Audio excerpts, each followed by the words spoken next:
Segundo a Folha de São Paulo, o presidente Lula Lelé já avisou os aliados que vai assumir um ministério na reforma ministerial que deve ser iniciada na próxima semana.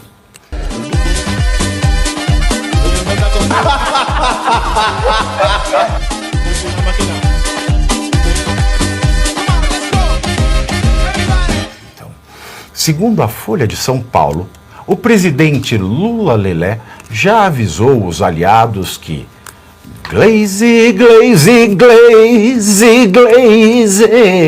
vai assumir um ministério na reforma ministerial que deve ser iniciada na próxima semana. Glaze deve ser nomeada ministra da Secretaria-Geral da Presidência, que ocupa um gabinete dentro do Palácio do Planalto e tem, entre suas atribuições, a relação com os movimentos sociais. Hoje, a pasta é comandada por Márcio Macedo. Se Gleisi Hoffmann for confirmada no primeiro escalão do governo, ela estará no núcleo do Planalto, participando das decisões centrais, ao lado do ministro da SECOM, Sidônio Palmeira, e do ministro da Casa Civil, Rui Costa. E da Janja. E da Janja, é claro. Mas elas vão se engalfinhar lá dentro? Existe essa possibilidade? Lula negou hoje na entrevista. Ele negou o quê? Não vi entrevista. O presidente Lula disse hoje em entrevista que ele não conversou com a Glaze, não falou sobre esse assunto, e o dia que ele mudar, se ele tiver que mudar ministros, ainda comentou essa, ele vai falar pessoalmente com a imprensa e vai fazer. Então, agora vem a pergunta, você confirmado. acreditou no Lula? Essa é uma pergunta importante, você acreditou no Lula? Olha, é difícil acreditar num governo que já fez tantas promessas e não cumpriu. Agora. E ele é mentiroso, ele pode estar mentindo de novo, Lula? né? Mentira! Enfim.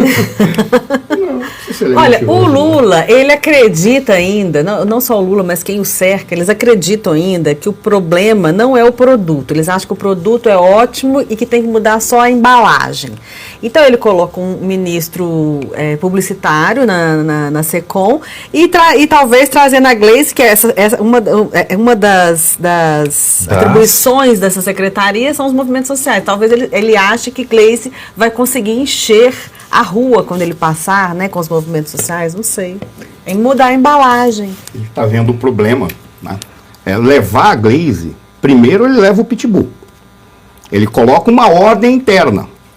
Ou seja, que ele vê que aquilo pitbull aquilo está uma esculhambação. Ele dá chega para lá na Janja. Igual o Lulu da Pomerânia, né? Mas não tem, mas mesmo assim, ela é aquela. Ele chega para lá na Janja. Porque a Glaze não se dá bem com ela. A Glaze critica o Haddad direto.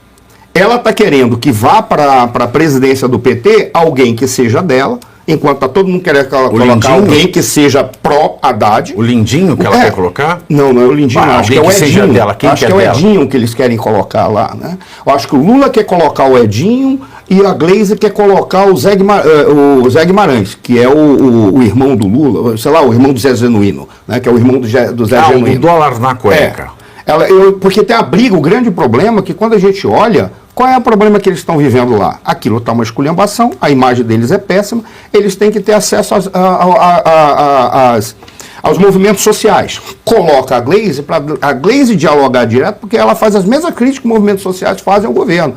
Mas a jogada toda é que ele vai ter que fazer uma reforma ministerial, ele vai trazer algumas pessoas do centro para colocar a culpa no centro.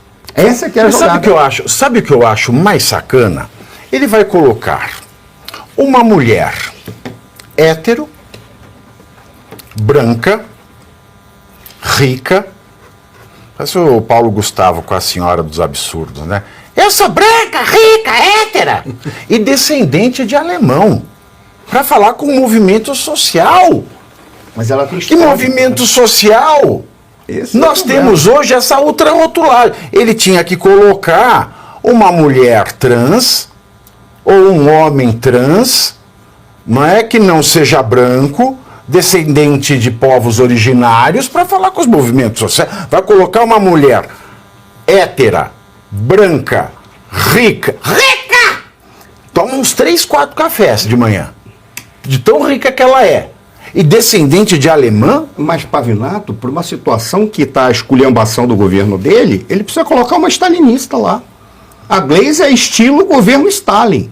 Ela não conversa, ela não dialoga, ela segue a risca daquilo que é decidido no pequeno comitê, e aquilo ela vai e impõe, mas que veja, para ela, olha que coisa curiosa, ela foi capaz de, mesmo tendo desafeto com a Janja, ela foi capaz de defender a Janja para e tem mais pessoas, dizendo, não, isso é coisa da a Gleisi, ela é não adepta do corpo livre. Olha o que ela fez com o nariz. Isso é uma crítica a pessoas com nariz imperfeitos. É verdade. Mas teve uma coisa que chamou a atenção na entrevista de hoje, quando o presidente Lula fala sobre a presidente do PT, Gleisi Hoffmann. Falou primeiro o seguinte, que ele articulou a ida para a presidência do PT da Gleisi Hoffmann quando ele estava preso. Então isso a gente geralmente vê, né?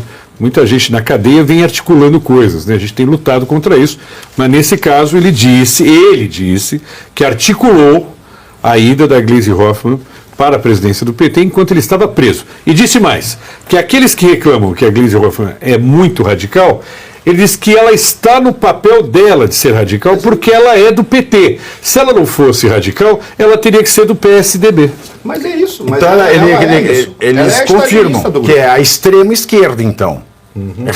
Radical, sinônimo de extremo, sinônimo de fundamentalista, sinônimo de fanático. Eu não sei se ela é fundamentalista. Ela é da elite do proletariado. O que a elite do proletariado é dentro da lógica marxista? Ela não. Você pode pôr ela no proletariado? Não, mas a ideia do partido, a ideia da lógica marxista é a seguinte: tem uma elite do proletariado. Quem é a elite do proletariado? São os intelectuais que estão trabalhando no partido. Então ela é aquele núcleo dirigente do partido. Por isso eles dizem, nós somos a elite do proletariado. Por isso a gente tem que decidir, o fim da história segue nessa direção, e os mecanismos para chegar no fim da história são esses. E nós não discutimos. Agora, por que o Lula não põe para dialogar com o movimento social a Erika Hilton? Ele é transfóbico? Não, porque ela representa tudo isso do movimento social woke. E ela ainda saiu de bucha de canhão para defender o Lula do vídeo do Nicolas. Fez aquele vídeo mentiroso. Ela é tão mentirosa quanto a Gleisi, mas ela binga na tabela da Wokelândia para ser de movimento social. Por que ele não põe a Erika Hilton? E a vantagem de colocar a Erika Hilton no cargo é que a Erika põe o pau na mesa, né? Veja o que ela fez. Veja o que ela fez com o Nicolas. Ela bateu de frente. Ela enfrenta. Bateu de frente. Agora, você me deixa numa situação muito desconfortável. Agora você vai me... Não, pau não é uma coisa que me deixa desconfortável. Você entendeu. Agora, a questão é... Já perceberam, não tem uma trans que seja ministro... Né, agora, o que seria, professor, os movimentos sociais hoje? São os trabalhadores, são os trans, são as pautas identitárias? Porque assim, o PT descolou dos trabalhadores, não entregou nada para os trabalhadores. E o governo petista é transfóbico? É transfóbico, sim. Claro que é. Porque é o governo que tem mais preconceito contra a transparência. Exatamente. Olha, a questão... Os marxistas ortodoxos, eles dividem a sociedade em classes sociais. As classes sociais, elas são definidas pela inserção que o indivíduo tem no processo de produção. Ou como proprietário do meio de produção, por isso que eles não gostam da propriedade, ou como aqueles que alugam a sua força de trabalho para que o proprietário possa lucrar de acordo com o trabalho deles. Essa é a tese ridícula e básica que eles criaram. Ponto. O que aconteceu? Eles perceberam que o capitalismo avançou e isso é uma balela. Aí eles seguiram a lógica. Você só mantém essa linha do processo revolucionário se você mantiver a sociedade fragmentada e lutando um contra o outro. Aí eles colocaram toda a pauta identitária, colocaram toda a pauta de separação entre grupos para eles se baterem. Os ortodoxos falaram, isso não está certo. Mas alguns falaram assim, mas taticamente é bom. Por quê? Porque eu pego e digo da seguinte maneira, por qual razão que o gay briga com o hétero? Porque existe uma coisa que é a família patriarcal, e a família patriarcal é aquela família que tem um homem e uma esposa e os filhos são submetidos. Isso é a lógica do capitalismo. Quem acha que eu estou inventando, pega o discurso da Érica Cocai. Ela fala na lata, tanto que ela defende ali o incesto, no caso, relação entre filhos com os pais, exatamente para quebrar a hierarquia pai e filho. É o discurso da Cocai ou o discurso da Cocai? Não sei.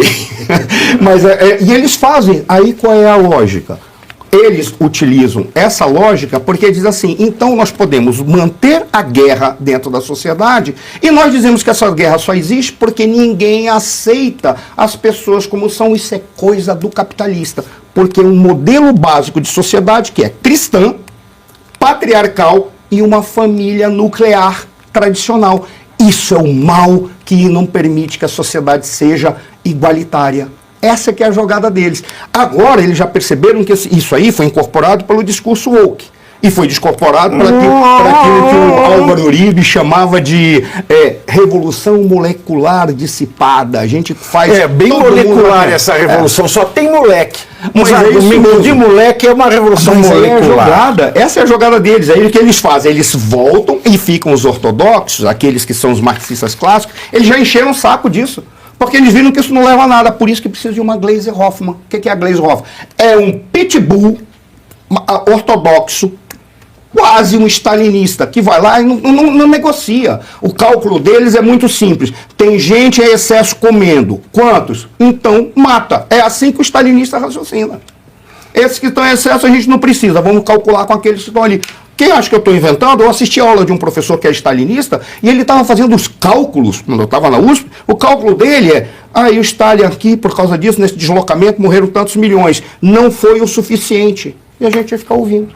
E a gente se esquece que essa exclusão, né, do modelo cristão de sociedade, né, que é a tentativa de sufocar as raízes cristãs dos valores fundamentais, a gente viu em muitos governos, né, da recente era. A gente viu no comunismo, né, no stalinismo, que o comunismo essencialmente é antirreligioso, porque ele próprio quer ser uma religião. Sim. A gente viu no nazismo também, porque o Führer é a religião.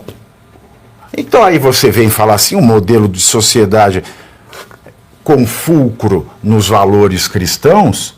Você tem modelos aí, você pode escolher. Você quer o quê? Stalinismo? Você quer o quê? Nazismo?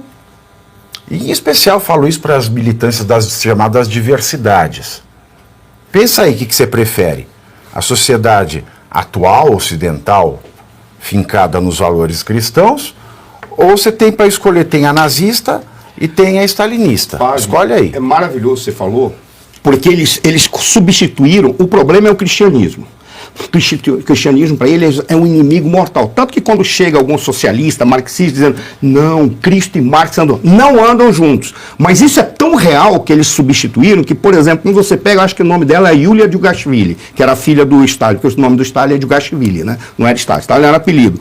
Eu tenho a impressão que foi ela. Ela fala, o meu pai percebeu a necessidade de ter uma religião. Como é que ele fez essa religião? Embalsamou a porcaria do corpo do Lenin, colocou na Praça Vermelha e faziam romarias e faziam visitas como se fosse um ritual religioso ao corpo do Lenin, que está lá na Praça Vermelha. Quem tiver oportunidade, eu tive a oportunidade de brindar com um amigo uma dose de vodka em frente ao mausoléu, a gente brindava e apontava para o Lenin, que antes era gráfica do partido, rico, e se tornou um grande shopping. E se for muito rico, brinda uma xicrinha de café.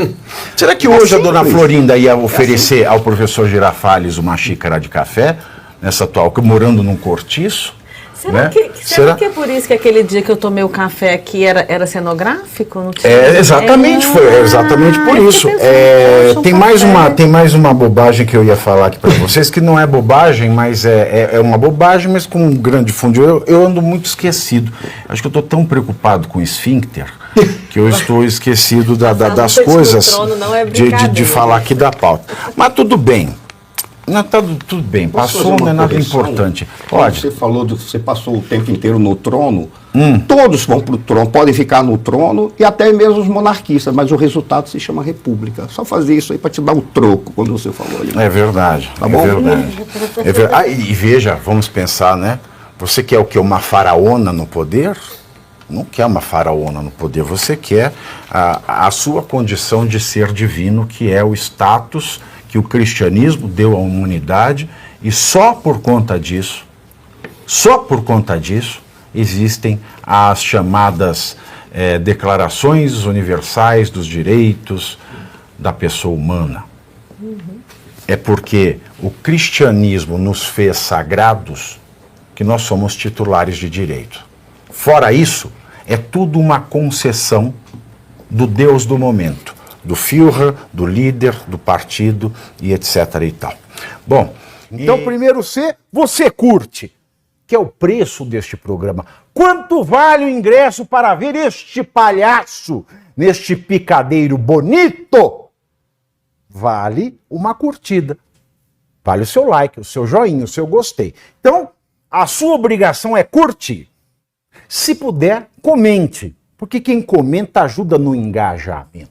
Então, primeiro C é curtir, segundo C é comentar, o terceiro C, o que seria muito louvável, seria você compartilhar. Tem um link que é a setinha, uma setinha assim, meia bomba. Sabe aquela, a setinha da pipa do vovô que se esforça? Você vai lá, copia o link, cola no seu Orkut, no seu Facebook, no WhatsApp, no Telegram, manda sinal de fumaça, pombo correio, não é pombo correio do banheiro, é o pombo correio que leva as mensagens, você passa para todo mundo que você gosta, para quem você não gosta, você também passa. Então, ó, curtiu, comentou, compartilhou, e se puder, se quiser, se o seu bolso comportar, e se seu coração assim permitir, contribua com este programa que vai substituir o Jornal Nacional. Olha que pretensão maravilhosa, hein? Se liga, ô Bonner, nós vamos derrubar o Jornal Nacional. Esta é a meta.